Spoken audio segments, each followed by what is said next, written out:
be fairly gentle here, but there's no big cliffs or anything on this road, is there? Nope.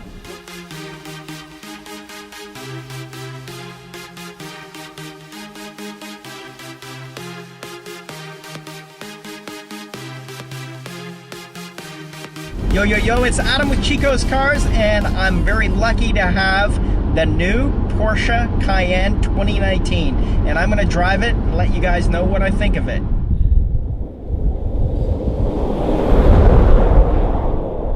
So what are the big differences between this all-new 2019 Porsche Cayenne and the outgoing base model?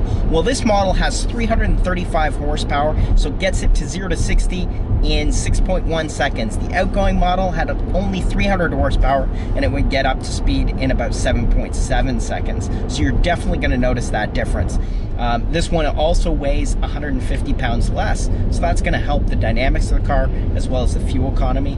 And it also happens to be 3 inches longer. And while you don't feel that when you're driving the car, you will notice more passenger room, headroom, and it's got a 15% increased cargo capacity, which is very important, especially if you're a sporty person and you've got gear that you'd like to take with you. You want a versatile SUV. The interior is all new, and the infotainment, brand new infotainment system that is touch screen and high quality right out of the Panamera. You're going to enjoy that.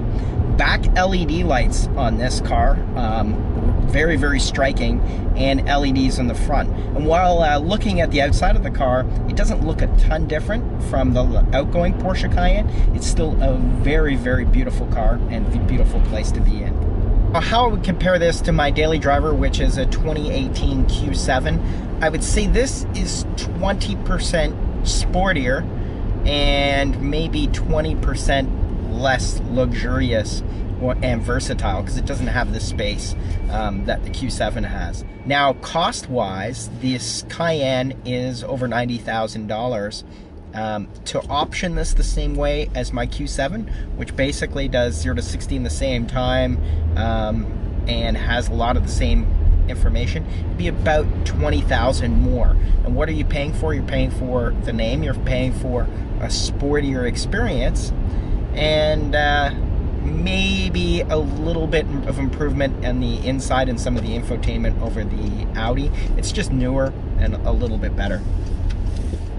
So let's talk about the pros of this Porsche Cayenne. The Porsche build quality is amazing. The feel of driving this car, again, out of this world. You get the amazing feedback from the steering wheel, brakes, great seating position, great visibility out of the car, driving dynamics from the transmission to the motor is fantastic as well.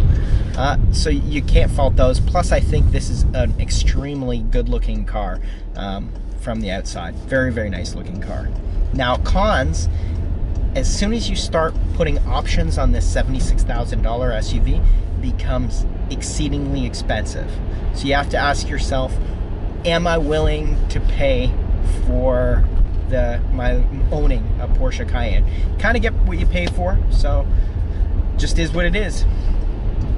And gear, not a problem, plenty of room for a couple road bikes, maybe even 3 road bikes or 3 mountain bikes. You might have to adjust the seat if you're not small like me.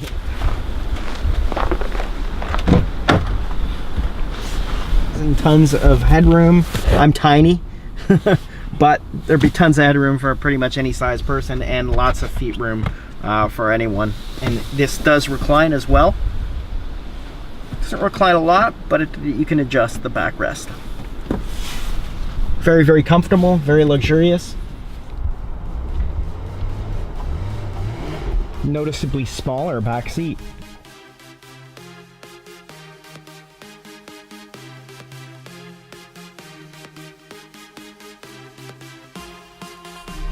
Yeah, more analog displays than the old one.